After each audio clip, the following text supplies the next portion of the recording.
Hello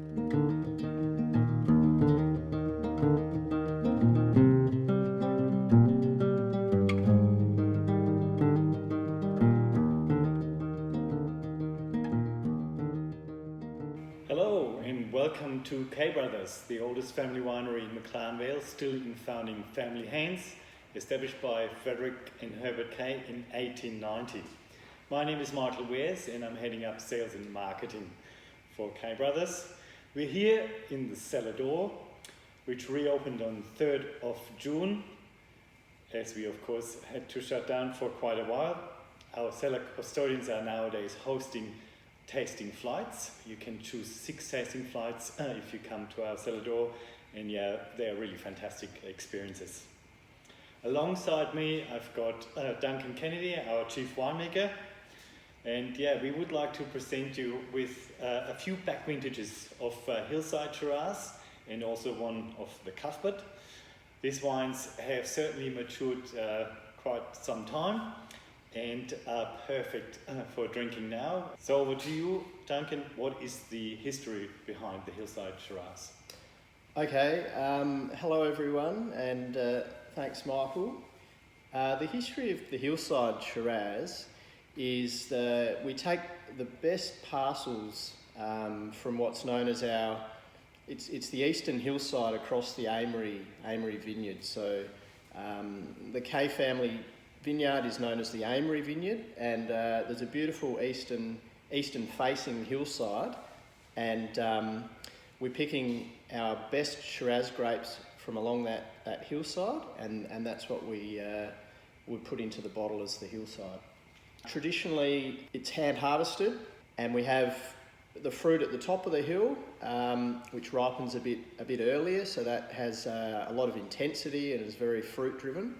And then a bit further down the hill, where the soil's a bit harder and heavier and there's less vigour in the vines themselves, we get a lot more tannin and acid and texture.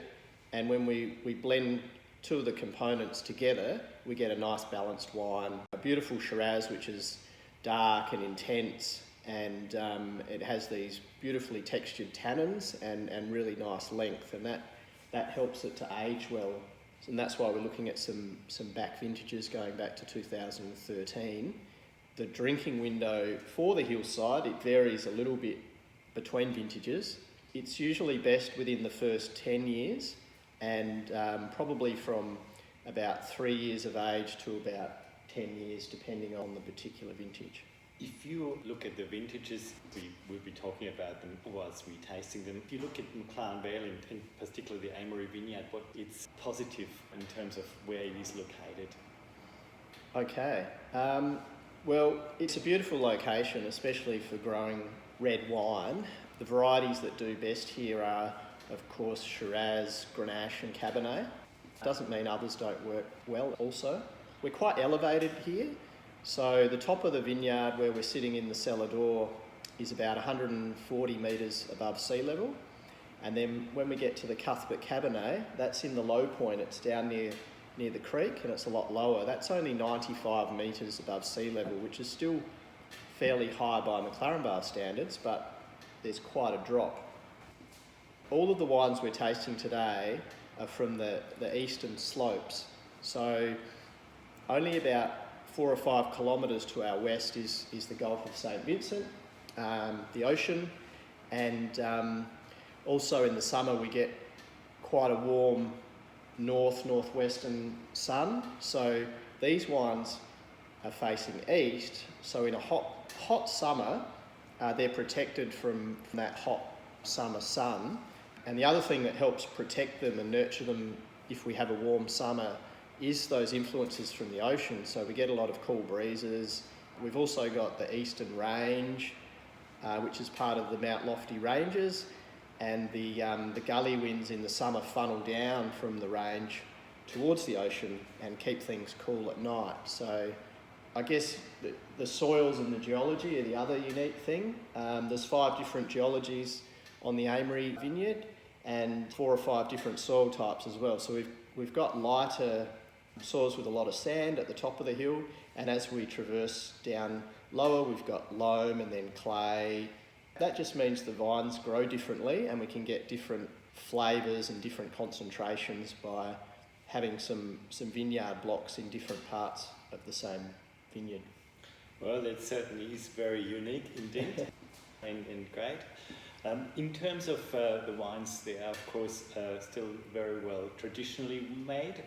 Do you want to maybe just talk a little bit about the fermentation times and bed element, and then the basket pressing, and what benefit that has for us? All of the wines we're looking at today, they've been hand harvested at optimum ripeness when we think they are tasting spot on. And then we crush them, and then we put them into our open fermenters, which were built in the late 1890s. So they're the original open fermenters, so we're still using those. And then we ferment them on the skins for usually about 10 to 15 days. Again, it depends on the parcel and the vintage and the weather conditions as to how long they're on the skins, how much we want to extract from the grapes. While they're in the open fermenters, we're hand plunging them, and we do that twice a day, and that keeps the cap submerged and keeps the temperature moderated. Just allows them to get the most out of the fruit while fermentation takes place. After fermenting, of course, we're pressing, and you might all know, but everything we do at K Brothers, including our rosé, mind you, is basket pressed. So we've got 2 presses, and one of them's been here since 1928. So again, it's a very traditional method. Because of the nature of the technology, it is an older technique. It's very gentle on the extraction, so it gives us these soft, velvety tannins, and I think you see that throughout all of our wines. It's part of our K Brothers house style, I guess. It's a little bit slow because it's an old press, but the effect on the wine and the beautiful tannins that it helps produce is key. All of our wines are matured in oak barrels. These wines we're looking at today are in what we call a hogshead, which is a 300 litre barrel. In the hillside there is a few puncheons, which are larger format oak, which is 500 litres. There used to be a lot of barriques, and we've gone away from the barrique, which holds 225 litres. So if we talk about the hillside, which is in 80% of the barrels are these hogsheads, 300 litres, and there's 20% which are the larger puncheons, 500 litres. As you use a larger oak, the marriage between the fruit and the oak flavours integrates slowly and a bit better, and you find a bit more of a balance. The good thing about the hillside wine, most of what we're using is American oak, but we're also using some French oak as well. Just as a bit of a generalisation, the American oak works really, really well with Shiraz wines. It has a nice mid-palate, and it sort of lifts the fruit characters. What the French oak barrels do is it's a different species of oak and in a different climate, so that supports the structure a lot more. And when I talk about structure, I mean the tannin and the acid. The French barrels are helping to prolong the length of the tannins in your mouth when you're tasting them, and the American oak barrels are more helping the lift and the perfume. Everything depends on the season, on the vintage, because in a warmer year we might have a more powerful wine and we need the wine to settle down a bit more in oak before we bottle it. And in a cooler year, sometimes the structure is a bit lighter and the concentration of the fruit, so we don't want to leave them in oak for too long, or they lose a bit of that freshness. But the hillside wines are in oak usually about 18 months up to about 21 or 22, depending on the vintage. And then when we talk about the Cuthbert Cabernet, that is all French oak, more because the tannins in the Cabernet, they're quite large, like it's a very intense, a tannin-driven wine, and it needs that sort of structured barrel to swallow it up and calm things down. And that's a similar time in oak, anywhere from 18 months up to about 22 months in oak before we bottle them. I guess you talked a lot about how the wine is assembled, and it's really interesting to listen to that. On the other hand, of course, we've got the wines now in the glass, and it almost makes your mouth water to actually taste them, because the explanation given is really amazing. And We will be tasting from the older vintage, 2013 Hillside Shiraz, to the slightly younger, 15, then 17, and then on the end it will be the Cuthbert. So let's have a look at the 2013 Hillside Shiraz. Sure.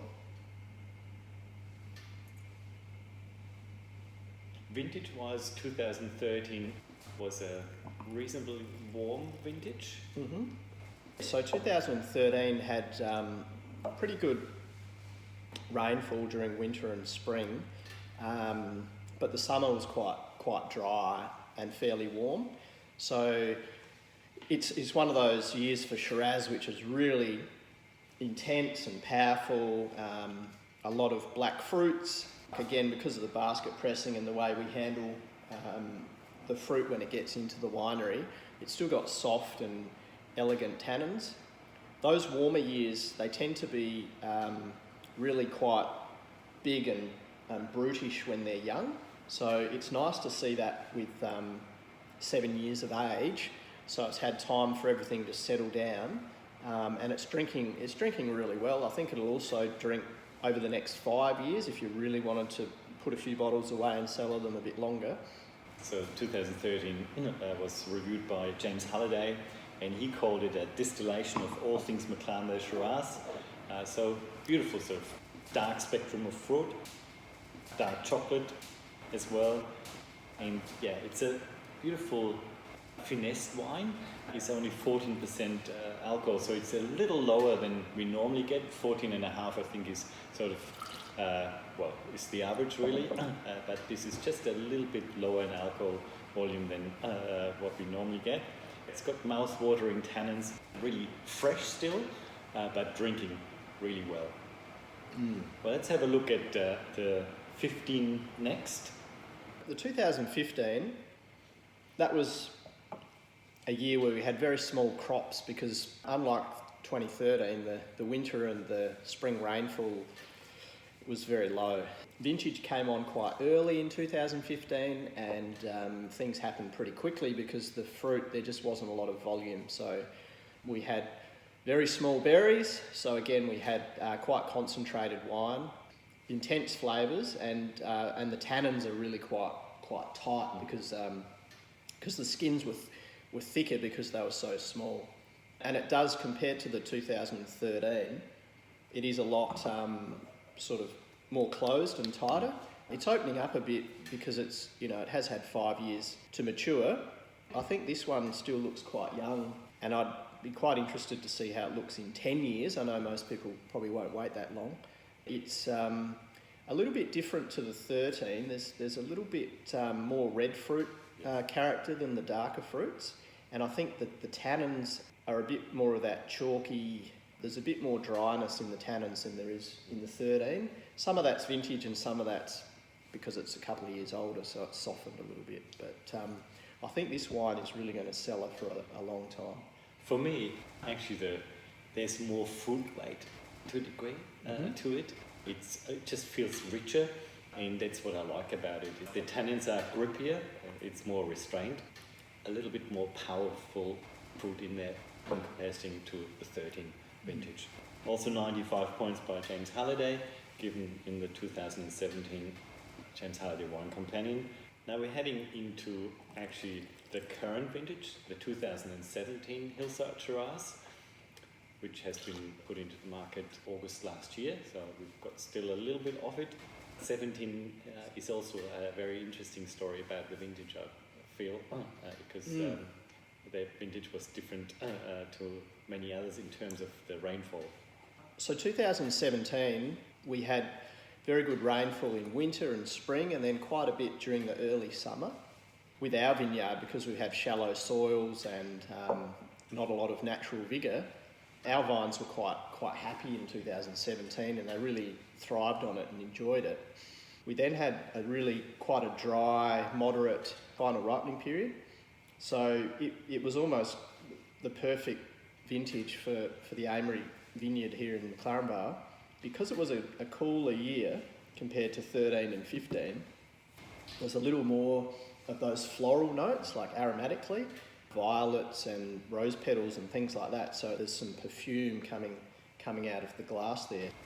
For me, that's a feature of that 2017 vintage. But because we had some dry weather towards the end, we've still got firm, ripe tannins and some good fruit concentration in there as well. And there's a little bit more acidity, so again it helps balance out the fruit and the aromatics. This is another wine that's probably going to develop really well over the next 10 years. I feel the 2017 is it's got amazing fine tannins, really silky tannins in comparison to the 15 and the 13. And it's got beautiful juiciness already. It's opening up. Even so, it's just been released. For me, this wine really shows a lot already. Yes, I can see that it will develop well, but actually, I think drinking now is actually fantastic. So it's surprising that tasting 13, which is a 7-year-old wine, then 15, which is a 5-year-old wine, and then 17, which is just a 3-year-old wine, you actually get to appreciate it already quite well. It's really looking stunning, I think. Well done on that 17. It's possibly, for me personally, one of my favorite vintages because it's that generosity of fruit, but then also that fine tannin spill, which really brings it together and makes it really so pleasurable to drink now. Okay, well, let's have a look at something different now, heading into Cabernet, the Cuthbert Cabernet 2015. So Cuthbert, just for some of you who don't know, is basically the second generation winemaker, son of Herbert Kay. Cuthbert was a particular fan of Cabernet. So when he was around, we actually didn't bottle much Cabernet as such. It was mostly consumed before it went to bottle, I think. It's of course just a little bit of a story mystery. I don't think we drank it all, but in the scheme of things, Cuthbert really preferred the Cabernet to Shiraz. So 2015, Cuthbert. Coming off the Shiraz, the first thing I noticed is the Cabernet. I already talked about the 2015 vintage a little bit. And it was one where the fruit flavours and the tannins are very intense. It's a very pretty and perfumed wine. So you get these sort of dark blackberry aromatics and a little bit of mintiness and a bit of eucalyptus character as well. The vineyard is down near the creek and there's a lot of big gum trees there, so maybe that's where the eucalyptus twang is coming from. That's pretty enjoyable. And then you get into those dark fruits and really, really concentrated wine. I know it's 5 years old, Michael, but it's still looking quite young and it can evolve a lot more. And we do see now that the tannins compared to the Shiraz, they go up a notch in the intensity. So really chalky and a tiny bit of grip to them without being aggressive. It's a bit more obvious, the tannin, compared to the Shiraz in the wine. And it stays in your mouth for quite a while, so you really get lingering textured tannins in the Cuthbert. Very often the Cabernet from McLaren Vale is a bit sort of under the radar, or travels under the radar, and I have to say this Cuthbert 2015 is looking really superb, stunning. It's only 13.5% alcohol, so it's not too ripe, because that's sometimes what people say, Cabernet from McLaren Vale can be a bit too ripe, but I think this has got a really beautiful balance. Of course, as we talked about, the sort of blackcurrant theme running through, a bit more sort of, I think that spiciness even from the French oak is in there. And then of course the drier tannin structure. Lovely wine. Tyson Stelzer from Wine Business Magazine gave it 95 points, so a very big tick for a Cabernet from McLaren Vale. So I suppose we have looked through the 4 wines which we are just about to release in an interesting package. Note that the key holders, wine club members so to speak, will be able to purchase this at very favourable prices. So we've got a 6-pack of the Hillside Shiraz, 2013, 2015, 2017, 2 bottles of each, which we are actually selling to our members at $250. Normally that would be $318, so you're saving $68, which is fantastic. And then of course there is a reserve pack, which is the 2015 Cabernet and then the 2015 Hillside, because they're 2 really good wines in that vintage, which are 3 bottles each, and here we sell them to our members at $260. Normally it's $330, so you're saving quite a bit there too. Of course, that's the marketing spin. You can tell who is the sales and marketer. And yeah, I think those older vintages are really drinking quite perfectly. As we've just looked at them, there is actually still a lot of time in, I think, the 15s and even the 13 Hillside. But yeah, they're just fantastic to drink now. They can be enjoyed with family and friends now, and I think they will basically be a fantastic accompaniment to, I suppose, some more substantial dishes, which are normally cooked in winter. We are in winter time, so that's basically what we would suggest serving with those wines. So, thank you very much for listening in. Thank you, Duncan, for sort of giving us really good insight in how it is made and sort of the background story behind it. Thank you very much for your continued support. All the best, and see you hopefully in future face-to-face at the winery. Thank you, Duncan. Okay, bye-bye. Cheers. See you, everyone. Bye.